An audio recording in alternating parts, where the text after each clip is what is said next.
Electrochemistry के अंतर्गत आज हम बहुत ही इम्पॉर्टेंट टॉपिक डिस्कस करेंगे, that is electrode potential, Hindi में बोलते हैं इलेक्ट्रोड विभव। इस टॉपिक के अंतर्गत हम देखेंगे कि इलेक्ट्रोड पोटेंशियल होता क्या है, ये कितने प्रकार का होता है, साथ में हम देखेंगे कि सेल पोटेंशियल क्या है और ये सेल पोटेंशियल सेल के ईएमएफ से यानी इलेक्ट्रोमोटिव फोर्स से किस ढंग से डिफर करता है। तो ये सारी चीज़ें आज के लेक्चर में हम कवर करेंगे। चलिए स्टार्ट करते हैं इलेक्ट्रोड पोटेंशियल और सबसे पहले देखते हैं कि स्लाइड में क्या लिखा है। Electrode potential, if a metal rod is dipped in aqueous solution of its salt, then after some times the rod becomes either positively or negatively charged with respect to the solution. Thus a charge difference, that is potential difference, gets developed between metal rod and solution. This potential difference is called electrode potential of the respective electrode.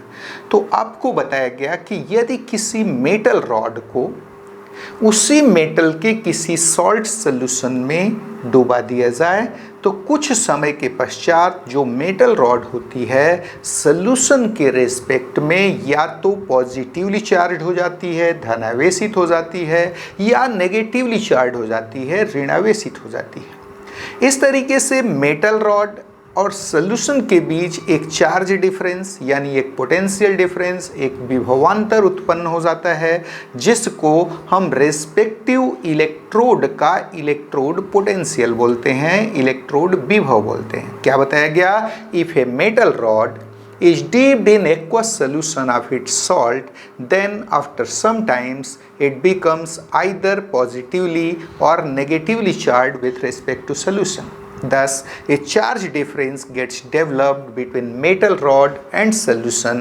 This charge difference, that is potential difference, is called electrode potential of respective electrode. चलिए आगे बढ़ते हैं। For example, if a zinc rod is dipped in aqueous solution of ZnSO4, then after some times the rod becomes negatively charged with respect to the solution. That is, a negative electrode potential gets developed on the zinc electrode. आपको बताया गया कि अगर किसी zinc rod को ZnSO4 zinc sulphate के aqueous solution में डुबा दिया जाए तो कुछ समय के पश्चात जिंक रॉड सोल्यूशन यानी विलयन के सापेक्ष कैसी हो जाएगी? नेगेटिवली चार्ज हो जाएगी, यानी जिंक इलेक्ट्रोड पर नेगेटिव पोटेंशियल डेवलप हो जाएगा। चलिए डायग्राम देखते हैं इसका। ये देखिए, एक जिंक रॉड को जिंक सल्फेट सोल्यूशन में, यहां पर जिंक सल्फेट का सोल्यूशन लिया गया है, जिंक सल्फेट का एक्वस सोल्यूशन, एक्वस ZnSO4, उसमें डुबा दिया गया। किसको? जिंक रॉड को।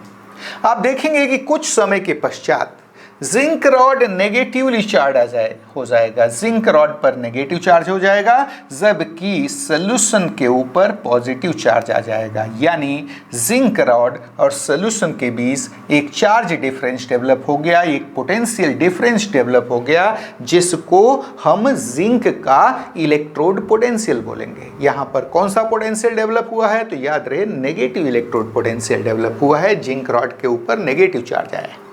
कैसे हुआ? अगर हम इसकी बात करें तो आप देखेंगे कि जब हम जिंक रॉड को जिंक सल्फेट सॉल्यूशन में डुबा देते हैं तो जो जिंक के एटम्स हैं, रॉड के ऊपर जो जिंक के एटम्स हैं, वो अपना वैलेंस इलेक्ट्रॉन रॉड पर छोड़ते हैं और सॉल्यूशन में आने लगते हैं as Zn++ ion.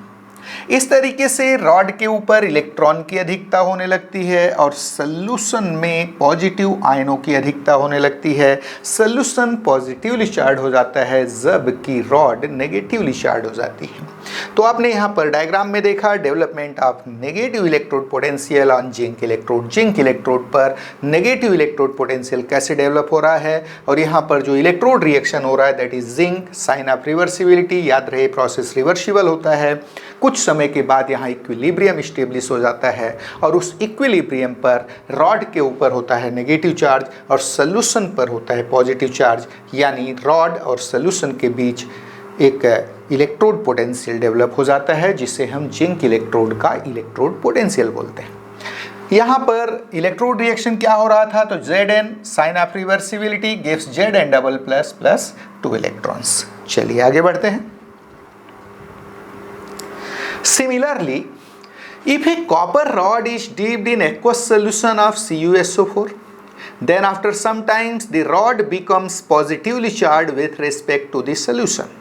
That is, a positive electrode potential gets developed on the copper electrode. तो आपको बताया गया कि यदि एक कॉपर रॉड को aqueous solution of CuSO4 copper sulphate के एक्वस सोल्यूशन में डुबा दिया जाए तो कुछ समय बाद कॉपर रॉड पॉजिटिवली चार्ज हो जाएगी विथ रेस्पेक्ट टू सोल्यूशन। याद रहे जिंक रॉड कैसी होती थी, नेगेटिवली चार्ज हो जाती थी विथ रेस्पेक्ट टू सोल्यूशन, जबकि copper rod copper sulphate solution के रेस्पेक्ट में यहां पॉजिटिवली चार्ज हो जाएगी, यानी कॉपर इलेक्ट्रोड पर पॉजिटिव इलेक्ट्रोड पोटेंशियल डेवलप हो जाएगा। क्लियर है? चलिए डायग्राम देखते हैं कैसे होता है ये देखिए, एक कॉपर रॉड है, कॉपर रॉड जिसको हमने CuSO4 एक्वस कॉपर सल्फेट के एक्वस सोल्यूशन में, यहां कॉपर सल्फेट का एक्वस सोल्यूशन लिया गया, उसमें डुबा दिया है। क्लियर है? आप देखेंगे कि कुछ समय के पश्चात ये जो कॉपर रॉड है सोल्यूशन के रेस्पेक्ट में पॉजिटिवली चार्ज हो जाएगी, रॉड के ऊपर पॉजिटिव चार्ज डेवलप हो जाएगा, जबकि सोल्यूशन नेगेटिवली चार्ज हो जाएगा।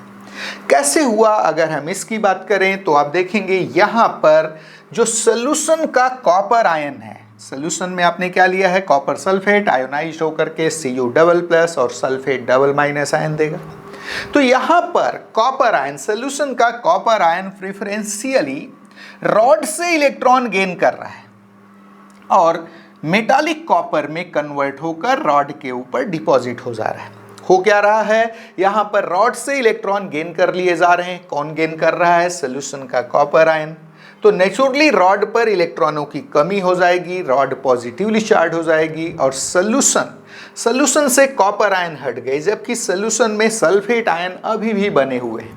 तो नेचुरली कॉपर आयनों की अपेक्षा सल्फेट आयनों की संख्या बढ़ जाएगी, क्योंकि सोल्यूशन के कॉपर आयन तो न्यूट्रलाइज हो गए, लेकिन सल्फेट आयन अभी भी सोल्यूशन में बने हुए हैं। सोल्यूशन कैसा हो जाएगा? नेगेटिवली चार्ज, जबकि रॉड कैसी हो जाएगी? Positively charge. तो यहां पर शो किया गया है development of positive electrode potential on copper electrode, यानी कॉपर इलेक्ट्रोड पर धन आवेशित इलेक्ट्रोड विभव का उत्पन्न होना। क्लियर है? यहां इलेक्ट्रोड रिएक्शन कौन सा हो रहा है? अगर हम बात करें तो इलेक्ट्रोड रिएक्शन हो रहा है Cu डबल प्लस। याद रहे जो सोल्यूशन का Cu डबल प्लस आयन है, Cu double plus plus 2 electrons rod से गेन किए जा रहे हैं। Sign of reversibility gives Cu solid. Clear है? ये रिएक्शन हो रहा है। यहाँ पर भी कुछ समय बाद इक्विलिब्रियम स्टेब्लिश होगा और उस इक्विलिब्रियम की कंडीशन में आप देखेंगे रॉड पॉजिटिवली चार्ज होगी, क्योंकि वहाँ पर इलेक्ट्रॉनों की कमी होगी, जबकि सोल्यूशन नेगेटिवली चार्ज होगा, क्योंकि सोल्यूशन में सल्फेट आयनों की संख्या as compare to copper ions बढ़ गई है। चलिए आगे बढ़ते हैं। In fact, when a metal rod is dipped in aqueous solution of its salt, the metal ions of solution constantly strike to the metal rod and following two important cases may arise. First case, metal atoms of metal rod lose their electrons on rod and come into solution as metal ions, that is M solid, which is present on rod. Sign of reversibility gives Mn plus aqueous which comes into solution plus n electrons on rod. कहाँ deposit हो गए electron? Rod पर। तो आप देखेंगे कि जब किसी मेटल रॉड को उसी मेटल के किसी सॉल्ट सोल्यूशन में डुबाया जाता है तो वहां पर सोल्यूशन के मेटल आयंस लगातार मेटल रॉड से टकराते हैं, स्ट्राइक करते हैं और इस टक्कर के कारण दो इंपॉर्टेंट केसेस एराइज होते हैं, जिसमें से पहला केस है कि जो मेटल आयन जैसे ही रॉड से टकराया, याद रहे लगातार मेटल आयन मेटल रॉड से टकरा रहे हैं, इस टक्कर के कारण जो मेटल रॉड का मेटल एटम है वो अपना वैलेंस इलेक्ट्रॉन रॉड के ऊपर छोड़े और मेटल आयन के फॉर्म में सोल्यूशन में आ जाए। याद रहे ऐसा केस देखने को मिलता है जिंक इलेक्ट्रोड के केस में, जहां पर आपने देखा था कि इलेक्ट्रोड के ऊपर जिंक रॉड के ऊपर नेगेटिव चार्ज आया था। तो यहां पर आपने क्या देखा कि मेटल सॉलिड जो कि रॉड के ऊपर था अपना इलेक्ट्रॉन रॉड पर छोड़ा n इलेक्ट्रॉन और सोल्यूशन में आ गया किस फॉर्म में, Mn प्लस एक्वस के फॉर्म में। रिएक्शन क्या हुआ, M solid, sign of reversibility gives Mn plus aqueous plus n electron. This process is reversible where at equilibrium the metal rod is negatively charged due to presence of excess of electrons.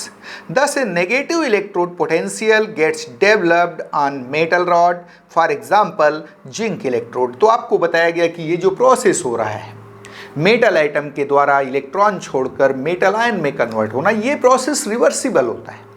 यानी साथ साथ एक और दूसरा process भी चलता है जहां सॉल्यूशन का मेटल आयंस रॉड से इलेक्ट्रॉन लेता है और मेटल सॉलिड में M सॉलिड में कन्वर्ट होता है। यह प्रोसेस कैसा है, रिवर्सिबल है। लेकिन एट इक्विलिब्रियम आप देखेंगे कि रॉड के ऊपर इलेक्ट्रॉन की अधिकता होगी। क्लियर है, रॉड कैसा होगा, नेगेटिवली चार्ज होगा, जबकि सॉल्यूशन पॉजिटिवली चार्ज होगा, सॉल्यूशन में मेटल आयन की अधिकता होगी। क्लियर है, तो ये केस कहां देखने को मिलता है, जिंक इलेक्ट्रोड के केस में, जहां पर इलेक्ट्रोड के ऊपर नेगेटिव चार्ज रहता है, इलेक्ट्रोड के ऊपर नेगेटिव इलेक्ट्रोड पोटेंशियल डेवलप होता है। चलिए आगे बढ़ते हैं। ये देखिए डायग्राम में शो किया गया है development of negative electrode potential या simply development of electrode potential यहां शो किया जा रहा है। दोनों केसेस यहां हमने शो किया है। देखिए कैसे, पहला केस याद रहे, जब आप मेटल रॉड को डुबा देते हो उसी के किसी सॉल्ट सॉल्यूशन में, आपको बताया गया कि मेटल आयन सॉल्यूशन के लगातार मेटल रॉड से टकराते हैं और दो इंपॉर्टेंट केसेस एराइज हो सकते हैं, जिसमें से पहला आपको बताया जा चुका है। पहला केस क्या था कि जब मेटल आयंस लगातार मेटल रॉड से टकरा रहे थे, वहां पर रॉड का मेटल आइटम अपना valence electron n electrons rod के ऊपर छोड़े और Mn प्लस एक्वस के फॉर्म में सॉल्यूशन में आ जाए। ऐसे केस में एट इक्विलिब्रियम रॉड पर इलेक्ट्रॉनों की अधिकता होगी, रॉड नेगेटिवली चार्ज होगा, जबकि सॉल्यूशन पॉजिटिवली चार्ज होगा, रॉड के ऊपर नेगेटिव इलेक्ट्रोड पोटेंशियल डेवलप होगा। इसका एग्जांपल है जिंक इलेक्ट्रोड। अब दूसरे केस की बात करते हैं। मेटल आयंस लगातार रॉड से टकरा रहे हैं, उस समय सपोज सॉल्यूशन के जो मेटल आयन है वो रॉड से इलेक्ट्रॉन ले लेते हैं। पिछले केस में क्या हो रहा था, जब मेटल आयन टकरा रहे थे तो रॉड का मेटल आइटम अपना इलेक्ट्रॉन रॉड पर छोड़कर सॉल्यूशन में आ रहा था। इस बार उल्टा हो रहा है, मेटल आयंस जो रॉड से टकराए वो रॉड से इलेक्ट्रॉन गेन कर लें और मेटल आइटम में कन्वर्ट होकर या तो रॉड के ऊपर डिपॉजिट हो जाए या वेसल के नीचे यहां पर बॉटम पर आकर सेटल हो जाए। देखिए क्या हो रहा है, Mn plus aqueous takes n electrons from rod and gets neutralised as M के रूप में, मेटल आइटम के रूप में न्यूट्रलाइज हुआ और रॉड के ऊपर या तो डिपॉजिट हो जाए या वेसल के बॉटम पर आकर के सेटल हो जाए। ये केस हो सकता है। इस दूसरे केस में आप देखेंगे चूंकि रॉड से इलेक्ट्रॉन गेन किए जा रहे हैं, रॉड पर इलेक्ट्रॉनों की कमी होगी, रॉड होगी पॉजिटिवली चार्ज और यहां सॉल्यूशन से मेटल आयंस हट जा रहे हैं, जबकि एनायंस नेगेटिव आयन सॉल्यूशन से नहीं हट रहे हैं। इस बार सॉल्यूशन में नेगेटिव आयन की संख्या बढ़ जाएगी, सॉल्यूशन नेगेटिवली चार्ज हो जाएगा, जबकि रॉड पॉजिटिवली चार्ज हो जाएगा, यानी मेटल रॉड के ऊपर पॉजिटिव इलेक्ट्रोड पोटेंशियल डेवलप हो जाएगा। और यह केस देखने को मिलता है कॉपर इलेक्ट्रोड के केस में। देखिए आगे क्या लिखा है, second case, metal ions of solution, already discuss कर चुका हूं। Metal ions of solution take electrons from rod and get reduced into metal items. These metal items either get deposited on metal rod or get settled on the bottom।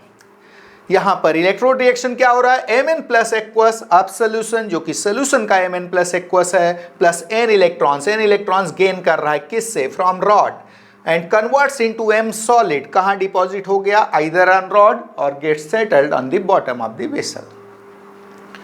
This process is also reversible where at equilibrium the metal rod is positively charged due to the deficiency of electrons.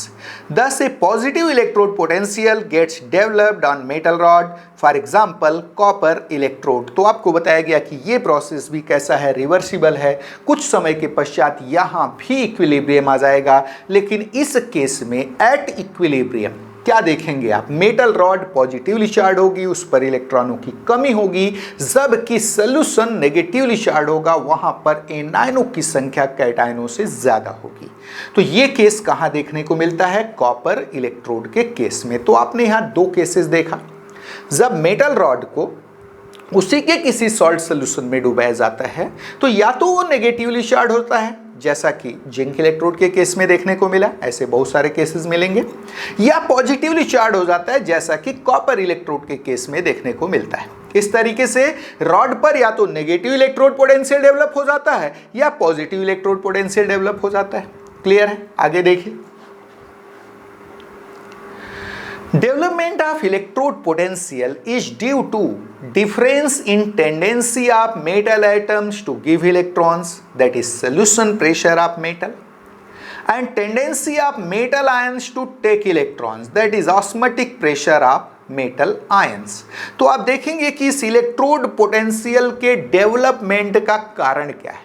Actual में electrode में आप क्या देखेंगे, metal items metal ions के direct contact में है। यहां पर दो टाइप की टेंडेंसी देखने को मिलती है। एक टेंडेंसी है मेटल आइटम्स की इलेक्ट्रॉन छोड़कर मेटल आयन के फॉर्म में सॉल्यूशन में जाने की, जिसको हम नाम देते हैं सॉल्यूशन प्रेशर ऑफ मेटल, यानी धातु का विलयन दाब, सॉल्यूशन प्रेशर ऑफ मेटल। कौन सी टेंडेंसी, मेटल आइटम्स के द्वारा इलेक्ट्रॉन छोड़कर, रॉड के ऊपर इलेक्ट्रॉन छोड़कर के सॉल्यूशन में मेटल आयन के रूप में जाने की टेंडेंसी क्या कहलाती है, सॉल्यूशन प्रेशर ऑफ मेटल। और एक दूसरी टेंडेंसी है, सॉल्यूशन का जो मेटल आयन है वह मेटल से, मेटल रॉड से इलेक्ट्रॉन गेन करे और मेटल में कन्वर्ट हो जाए, इसको नाम दिया जाता है osmotic pressure of metal ion. Metal ion का ऑस्मोटिक प्रेशर नाम दिया जाता है, मेटल आयन का परासरण दाब यहां टेक्निकली नाम दिया गया है। तो ये जो दोनों टेंडेंसीज हैं, यानी मेटल आइटम की इलेक्ट्रॉन छोड़कर मेटल आयन के फॉर्म में सॉल्यूशन में जाना, जिसको आपने सॉल्यूशन प्रेशर ऑफ मेटल कहा, और दूसरा मेटल आयन की इलेक्ट्रॉन गेन करके मेटल में कन्वर्ट होना, जिसे आपने मेटल आयंस का ऑस्मोटिक प्रेशर कहा। ये दोनों जो टेंडेंसीज हैं वो अलग अलग होती हैं। कहीं पर मेटल आइटम्स की इलेक्ट्रॉन छोड़ने की टेंडेंसी ज्यादा होती है as compare to metal ions to take electrons. ऐसे केस में मेटल रॉड के ऊपर नेगेटिव चार्ज आएगा, जैसा कि देखने को मिलता है जिंक इलेक्ट्रोड के केस में। और दूसरा कुछ केसेस ऐसे हो सकते हैं जहां पर मेटल आइटम्स की इलेक्ट्रॉन छोड़ने की टेंडेंसी, यानी सॉल्यूशन प्रेशर ऑफ मेटल से कहीं ज्यादा होगा मेटल आयंस की इलेक्ट्रॉन गेन करने की टेंडेंसी, यानी मेटल आयंस का ऑस्मोटिक प्रेशर। ऐसे केस में आप देखेंगे कि रॉड के ऊपर पॉजिटिव चार्ज डेवलप होगा, इलेक्ट्रोड पर पॉजिटिव इलेक्ट्रोड पोटेंशियल डेवलप होगा, और यह केस देखने को मिलता है कॉपर इलेक्ट्रोड के केस में।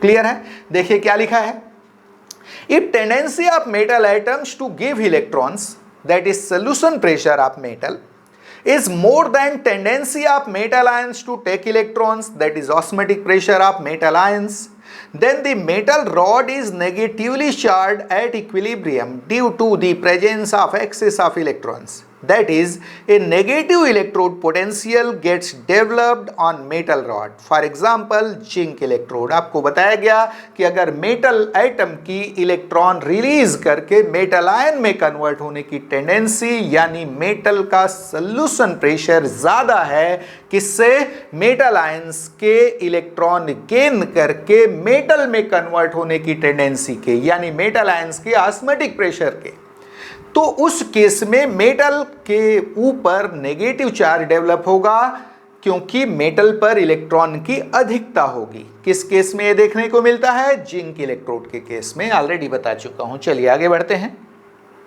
On the other hand, if tendency of metal atoms to give electrons, that is solution pressure of metal, is lesser than the tendency of metal ions to take electrons, that is osmotic pressure of metal ions, then the metal rod is positively charged at equilibrium due to the deficiency of electrons.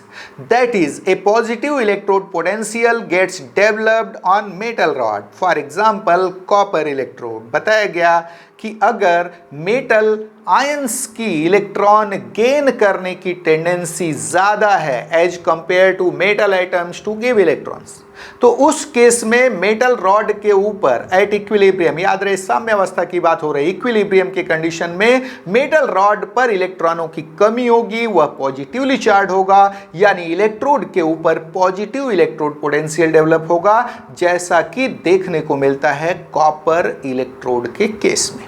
आगे देखिए क्या लिखा है। In fact electrode potential of a metal is equal to the difference of solution pressure of metal and osmotic pressure of its ions present in solution. तो बताया जा रहा है एक्चुअल में इलेक्ट्रोड पोटेंशियल मेटल के सोल्यूशन प्रेशर और metal ions के osmotic pressure, metal ions जो सोल्यूशन में है उनके ऑस्मोटिक प्रेशर के डिफरेंस के बराबर होता है। क्लियर है? चलिए आगे बढ़ते हैं। Types of electrode potential. आप देखते हैं कि ये इलेक्ट्रोड पोटेंशियल कितने प्रकार का होता है। तो आप देखेंगे इलेक्ट्रोड पोटेंशियल इन जनरल दो प्रकार का होता है। एक को आप बोलते हो ऑक्सीडेशन पोटेंशियल, यानी ऑक्सीडाइज होने की टेंडेंसी, इलेक्ट्रॉन छोड़ने की टेंडेंसी मेटल एटम्स के द्वारा, और दूसरा है रिडक्शन पोटेंशियल। रिडक्शन पोटेंशियल यानी रिड्यूस होने की टेंडेंसी, इलेक्ट्रॉन गेन करने की टेंडेंसी। तो इस तरीके से जो इलेक्ट्रोड पोटेंशियल से मतलब इलेक्ट्रोड की टेंडेंसी से है। ये इलेक्ट्रोड पोटेंशियल दो प्रकार का होता है, एक को हम ऑक्सीडेशन पोटेंशियल बोलते हैं और दूसरे को रिडक्शन पोटेंशियल बोलते हैं। देखिए क्या लिखा है स्लाइड में। Electrode potential may be of following two types. Electrode potential दो प्रकार का हो सकता है। First one is oxidation potential यानी ऑक्सीकरण विभव। क्या है? The tendency of an electrode to get oxidised, that is to give electrons, is called oxidation electrode potential of electrode, यानी किसी इलेक्ट्रोड की इलेक्ट्रॉन छोड़ने की टेंडेंसी, इलेक्ट्रॉन त्याग करने की टेंडेंसी, ऑक्सीडाइज होने की टेंडेंसी, उस इलेक्ट्रोड का ऑक्सीडेशन पोटेंशियल, ऑक्सीकरण विभव कहलाता है। क्या बताया गया? The tendency of an electrode to get oxidised, that is to give electrons, is called oxidation electrode potential of the electrode. For example देखिए ऑक्सीडेशन इलेक्ट्रोड पोटेंशियल का, ये देखिए M solid sign of reversibility gives Mn plus n electrons। M solid metal atom n electron छोड़ा, Mn plus में convert हुआ, oxidise हुआ। Zn solid, एक example देखिए, जिंक सॉलिड दो इलेक्ट्रॉन छोड़ा, किस में कन्वर्ट हुआ, Zn double plus, that is zinc solid, sign of reversibility gives Zn double plus plus 2 electrons. In the same way half H2 gas, H2 gas अगर hydrogen molecule की बात करें तो वहां दो एटम है। Half H2 molecule means one atom. Clear है? तो half H2 gas gives 1 electron forms H plus. क्या बनाया? Half H2 gas, sign of reversibility gives H plus plus electron. तो इन सारे केसेस में फॉरवर्ड डायरेक्शन में ऑक्सीडेशन का केस शो किया गया है। ये सारे ऑक्सीडेशन इलेक्ट्रोड पोटेंशियल को शो कर रहे हैं। आगे देखिए क्या लिखा है। Oxidation electrode potential is the measure of capacity of an electrode to get oxidised. The larger the value of oxidation electrode potential, more is the capacity of the electrode to get oxidized। तो याद रहे किसी electrode का oxidation potential उसके electron त्याग करने के, उसके ऑक्सीडाइज होने के टेंडेंसी का मेजर है। अगर ऑक्सीडेशन पोटेंशियल का वैल्यू ज्यादा है, इसका मतलब है कि उस इलेक्ट्रोड की ऑक्सीडाइज होने की टेंडेंसी, इलेक्ट्रॉन त्याग करने की टेंडेंसी ज्यादा है। क्लियर है? चलिए आगे बढ़ते हैं। Second case, second type electrode potential का, दैट इज रिडक्शन पोटेंशियल, अपचयन विभव। The tendency of an electrode to get reduced, that is to take electrons, is called reduction electrode potential of the electrode। For example, तो किसी electrode की electron gain करने की tendency, electron ग्रहण करने की tendency या रिड्यूस्ड होने की टेंडेंसी, अपचयित होने की टेंडेंसी क्या कहलाती है? उस इलेक्ट्रोड का रिडक्शन पोटेंशियल यानी अपचयन विभव कहलाता है। एग्जाम्पल देखिए रिडक्शन पोटेंशियल के, यहां पर रिडक्शन के केसेस शो किए गए हैं फॉरवर्ड डायरेक्शन में। Mn plus n electrons gives m solid, Cu double plus 2 electrons gives Cu solid, और H plus electrons gives half H2 gas. तो ये सारे केसेस किसके हैं? रिडक्शन इलेक्ट्रोड पोटेंशियल के हैं। यहां पर फॉरवर्ड डायरेक्शन में जो इलेक्ट्रोड रिएक्शन लिखा गया है वो सब रिडक्शन का लिखा गया है। यहां पर मेटल आयंस के द्वारा इलेक्ट्रॉन गेन किया जा रहा है, या हाइड्रोजन आयन के द्वारा इलेक्ट्रॉन गेन किया जा रहा है। चलिए आगे बढ़ते हैं। Reduction electrode potential is the measure of capacity of the electrode to get reduced. The larger the value of reduction electrode potential, more is capacity of the electrode to get reduced. तो आपको बताया गया कि किसी electrode का reduction potential उसके reduce होने की कैपेसिटी का, उसके अपचयित होने की क्षमता का मापक है। अगर रिड्यूस्ड होने की कैपेसिटी ज्यादा है तो उसका रिडक्शन पोटेंशियल ज्यादा होगा। यानी अगर किसी इलेक्ट्रोड का रिडक्शन पोटेंशियल ज्यादा है, इसका मतलब उस इलेक्ट्रोड की रिड्यूस होने की टेंडेंसी, इलेक्ट्रॉन गेन करने की टेंडेंसी रिलेटिवली ज्यादा है। क्लियर है? आगे देखिए क्या लिखा है। All the electrodes have both oxidation and reduction electrode potentials. The numerical values of these two electrode potentials are also same for an electrode, but they have opposite sign. Thus E oxidation equals to minus E reduction. आपको बताया गया कि सारे इलेक्ट्रोडों के लिए oxidation potential और reduction potential दोनों ही होते हैं, और इन दोनों के न्यूमेरिकल वैल्यू भी सेम होते हैं, लेकिन उनके साइन अलग अलग है।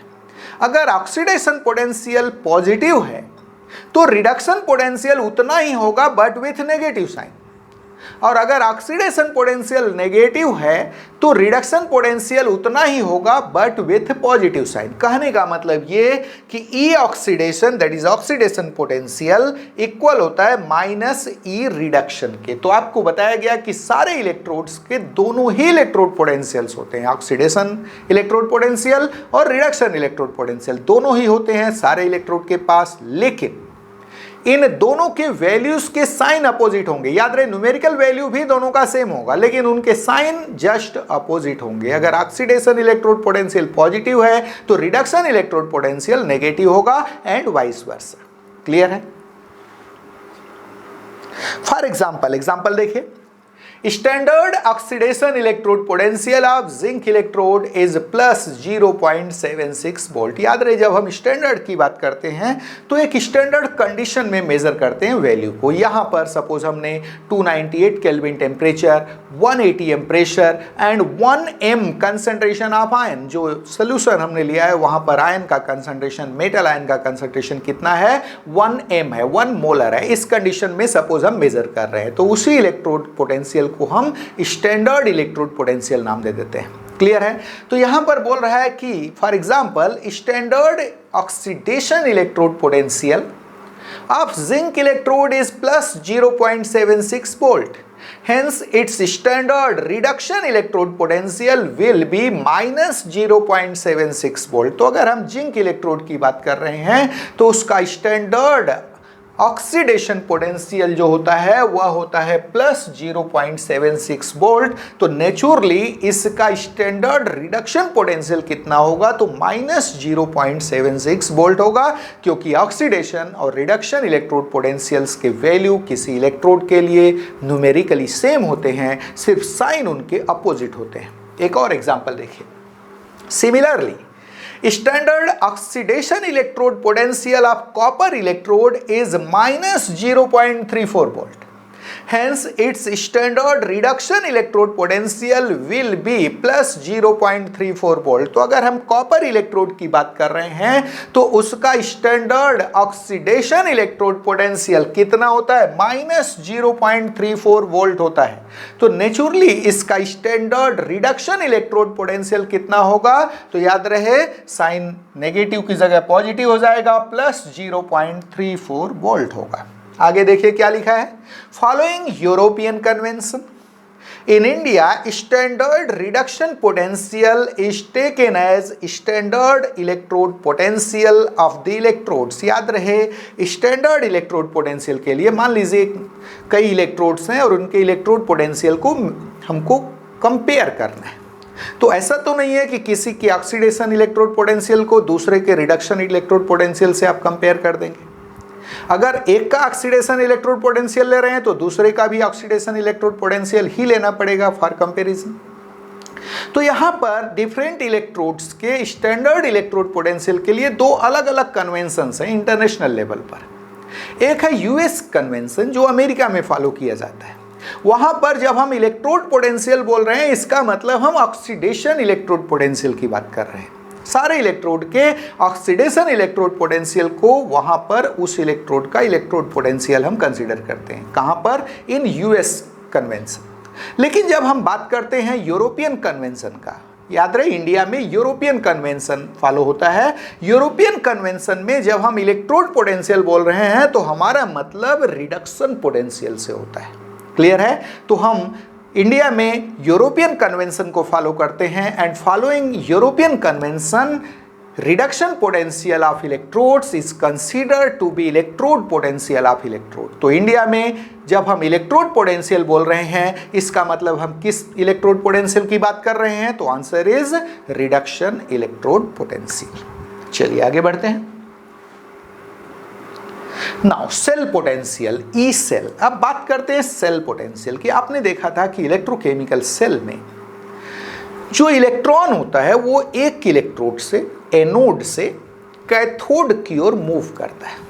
तो प्रश्न खड़ा हुआ इस मूवमेंट का कारण क्या है? क्यों इलेक्ट्रॉन मूव करता है एनोड से कैथोड की ओर, जिसके कारण इलेक्ट्रिसिटी जनरेट होती है। तो आप देखेंगे कि जो इलेक्ट्रोकेमिकल सेल के दोनों इलेक्ट्रोड्स हैं उनके इलेक्ट्रोड पोटेंशियल्स में, यहां पर हम बात कर रहे हैं रिडक्शन पोटेंशियल में, चूंकि हम इंडिया की बात कर रहे हैं, उनके रिडक्शन पोटेंशियल में डिफरेंसेस होते हैं और इस डिफरेंस के कारण ही जो इलेक्ट्रॉन्स होते हैं वो लो रिडक्शन पोटेंशियल यानी हाई ऑक्सीडेशन पोटेंशियल, लो रिडक्शन पोटेंशियल यानी लो इलेक्ट्रोड पोटेंशियल वाले इलेक्ट्रोड से हाई रिडक्शन पोटेंशियल यानी लो ऑक्सीडेशन पोटेंशियल वाले इलेक्ट्रोड की ओर मूव करते हैं और इस मूवमेंट के कारण इलेक्ट्रिसिटी जनरेट होती है।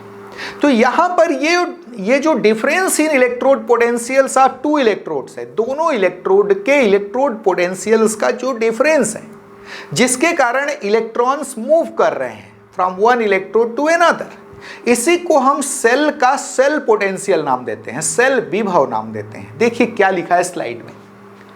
In electrochemical cells, the electrodes have different values of their electrode potentials, that is reduction potentials. Due to this difference of electrode potentials, the electrons move from electrodes of low reduction potential, that is high oxidation potential, to that having high reduction potential, that is low oxidation potential. This difference of electrode potentials, that is reduction potentials of the two electrodes of an electrochemical cell is called cell potential of the cell। तो आपको बताया गया कि किसी electrochemical cell के दोनों electrodes के electrode potential में डिफरेंसेस होता है।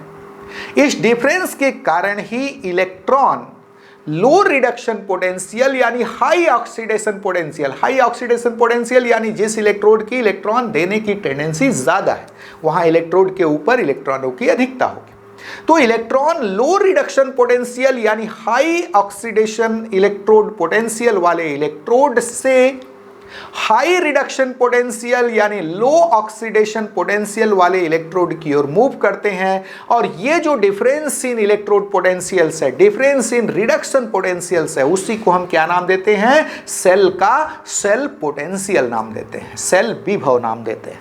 चलिए आगे बढ़ते हैं। मैथमेटिकली गणितीय रूप में सेल पोटेंशियल, सेल विभव, ई सेल इक्वल होता है ई कैथोड माइनस ई एनोड। याद रहे ई सेल क्या लेना है आपको, ई कैथोड माइनस ई एनोड। याद रहे कैथोड का जो रिडक्शन पोटेंशियल होता है वो ज्यादा होता है। जब हम यहाँ बात कर रहे हैं इलेक्ट्रोड पोटेंशियल की तो फॉलोइंग यूरोपियन कन्वेंशन हम बात कर रहे हैं रिडक्शन पोटेंशियल की। तो यहाँ कैथोड का रिडक्शन पोटेंशियल ज्यादा है, एनोड का कम है। तो सेल पोटेंशियल में हम क्या ले रहे हैं, E cell equals to E cathode minus E anode, where E cathode and E anode are electrode potential of cathode and anode respectively। याद रहे E cathode और E anode यहां पर कैथोड और एनोड के इलेक्ट्रोड पोटेंशियल हैं, यानी reduction potential है। क्लियर है? Let us consider zinc copper cell involving following cell reaction. Suppose हम एग्जांपल लेते हैं जिंक कॉपर सेल का, जो जिंक और कॉपर इलेक्ट्रोडों से मिलकर बना हुआ है। पिछले लेक्चर में हमने इसको डिस्कस किया था। क्लियर है? क्या रिएक्शन है वहां, cell reaction, Zn solid plus Cu double plus aqueous, sign of reversibility gives Zn double plus aqueous plus Cu solid. This cell can be symbolically represented as under. पिछले lecture में हमने symbolic representation कैसे करते हैं cell का, उसे हमने discuss किया था। तो इस सेल का सिंबॉलिक रिप्रेजेंटेशन क्या होगा, Zn solid, then single vertical line Zn double plus aqueous, Zn solid, Zn double plus aqueous, बीच में सिंगल वर्टिकल लाइन, किसका काम कर रहा है, एनोड का, जहां पर ऑक्सीडेशन हो रहा है। Then salt bridge, double vertical line, parallel lines, salt bridge, then Cu double plus aqueous, clear है, कन्वर्ट हो रहा है Cu सॉलिड में, Cu double plus aqueous, then Cu solid, और बीच में सिंगल वर्टिकल लाइन, ये क्या हो गया, कैथोड हो गया। तो ये हो गया cell representation, Zn solid, single vertical line, Zn double plus aqueous, then double vertical line, then Cu double plus aqueous, then single vertical line Cu solid। चलिए आगे बढ़ते हैं। Here cell potential, यहाँ सेल विभव क्या होगा, E cell equals to E cathode minus E anode। Formula है E cell cell potential equal है E cathode minus E anode। That's equals to E cathode, cathode कौन है वहां पर, तो कॉपर इलेक्ट्रोड है, तो उसे हम क्या लिखेंगे, ई Cu plus plus oblique Cu। याद रहे रिडक्शन के फॉर्म में लिखा गया, Cu प्लस प्लस कन्वर्ट हो रहा है Cu में, ई कैथोड, ई कॉपर इलेक्ट्रोड, क्या रहा, ई Cu plus plus oblique Cu minus, यहां पर विशेष ध्यान दीजिए, ई Zn plus plus oblique Zn, not Zn oblique Zn plus plus. याद रहे जब हम सेल रिप्रेजेंटेशन की बात कर रहे थे तो वहां पर Zn solid oblique Zn plus plus था, लेकिन जब हम बात कर रहे हैं सेल पोटेंशियल की, वहां पर देखिए हमने Zn oblique Zn plus plus नहीं लिखा है, बल्कि क्या लिखा है, ई Zn plus plus oblique Zn, क्योंकि ये भी रिडक्शन पोटेंशियल ही है। याद रहे दोनों इलेक्ट्रोड का हमको रिडक्शन पोटेंशियल लेना है। क्लियर है? इसीलिए यहां पर क्या लिखा है, E cell equals to E Cu plus plus oblique Cu minus E Zn plus plus oblique Zn। Here E Cu plus plus oblique Cu and E Zn plus plus oblique Zn are reduction potential, that is electrode potential of copper and zinc electrodes, copper and zinc electrodes respectively। याद रहे दोनों का कौन सा potential हमने लिया है, तो रिडक्शन इलेक्ट्रोड पोटेंशियल लिया है। क्लियर है? इसीलिए यहां पर ई Zn plus plus oblique Zn लिखा गया है। अगर हम यहाँ ई Zn oblique Zn plus plus लिख देते तो वो ऑक्सीडेशन पोटेंशियल हो जाता, हमारा फार्मूला गलत हो जाता। क्लियर है? चलिए आगे बढ़ रहे हैं। The cell potential of an electrochemical cell in standard condition, that is 298 Kelvin temperature, 180 m pressure and 1 m concentration of electrolytes is called standard cell potential of this cell। आपको बताया गया कि अगर सेल पोटेंशियल को हम standard condition में, that is 298 Kelvin temperature, 180 m atmospheric pressure and 1 m concentration of ions, जो metal ions का डिफरेंट इलेक्ट्रोड्स में मेटल आयंस का कंसंट्रेशन है वह कितना लें हम, 1 m, तो उस कंडीशन में जो सेल पोटेंशियल होगा उसे हम स्टैंडर्ड सेल पोटेंशियल बोलेंगे और ई जीरो सेल से डिनोट करते हैं। मैथमेटिकली स्टैंडर्ड सेल पोटेंशियल गणितीय रूप में स्टैंडर्ड सेल पोटेंशियल यानी मानक सेल विभव E0 सेल इक्वल हो जाएगा E0 cathode minus E0 anode. Clear है? Where E0 cathode and E0 anode are standard electrode potential that is reduction potential of cathode and anode respectively. तो इस case में E0 cell equal हो गया E0 cathode यानी cathode का standard electrode potential minus anode का standard electrode potential. Now EMF of cell, cell का EMF Hindi में बोलते हैं विद्युत वाहक बल, इलेक्ट्रोमोटिव फोर्स। बहुत ही माइनर सा डिफरेंस है किसके बीच, सेल पोटेंशियल और ईएमएफ ऑफ सेल के बीच। देखिए क्या है, The cell potential of an electrochemical cell in open circuit, ध्यान दीजिए ओपन सर्किट, खुले परिपथ में, ओपन सर्किट में जब सेल से कोई इलेक्ट्रिसिटी नहीं ली जा रही है या सेल से नेग्लिजिबल इलेक्ट्रिसिटी ली जा रही है, उस कंडीशन में। क्लियर है? The cell potential of an electrochemical cell in open circuit when no current or very little current is drawn from the cell is called electromotive force, that is EMF of this cell। क्या बताया गया? किसी cell का cell विभव कब, जब cell से कोई करंट न लिया जा रहा हो या अति अल्प करंट लिया जा रहा हो, बहुत कम मात्रा में करंट लिया जा रहा हो, उस कंडीशन में, ओपन सर्किट के कंडीशन में सेल का सेल पोटेंशियल ही उस सेल का इलेक्ट्रोमोटिव फोर्स ईएमएफ या विभवांतर कहलाता है। क्लियर हुआ? Mathematically EMF equal to E cathode minus E anode, यानी रहे EMF is nothing but cell potential in open circuit. खुले परिपथ का जो सेल पोटेंशियल है उसी को हम ईएमएफ ऑफ सेल बोलते हैं, सेल का विद्युत वाहक बल बोलते हैं। तो आपने क्या देखा, EMF equals to E cathode minus E anode, same formula है, where E cathode and E anode are electrode potentials that is reduction potentials of cathode and anode respectively. EMF is the highest value of cell potential of an electrochemical cell। याद रहे जो cell का EMF है वह उस cell के लिए cell potential का हाईएस्ट वैल्यू होता है। जैसे ही सेल ऑपरेट करना शुरू करता है वहाँ पर दोनों इलेक्ट्रोड के बीच का इलेक्ट्रोड पोटेंशियल घटना शुरू हो जाता है। इसका मतलब सेल पोटेंशियल का वैल्यू EMF के रेस्पेक्टिव क्या होने लगता है, घटने लगता है। क्लियर है? तो आज के लेक्चर में आपने देखा कि इलेक्ट्रोड पोटेंशियल क्या होता है, इलेक्ट्रोड पोटेंशियल डेवलप कैसे होता है, ये कितने प्रकार का होता है, और साथ में आपने देखा कि सेल पोटेंशियल किसे बोलते हैं और सेल पोटेंशियल सेल के ईएमएफ से किस प्रकार डिफर करता है। तो ये सारी चीज़ें आज के लेक्चर में हमने डिस्कस किया। नेक्स्ट लेक्चर में हम इन्हीं इलेक्ट्रोड पोटेंशियल्स और सेल पोटेंशियल के मेज़रमेंट की बात करेंगे, स्पेशली इलेक्ट्रोड पोटेंशियल के मेज़रमेंट की बात करेंगे। तो नेक्स्ट लेक्चर में हम देखेंगे। आज बस इतना ही। Thank you.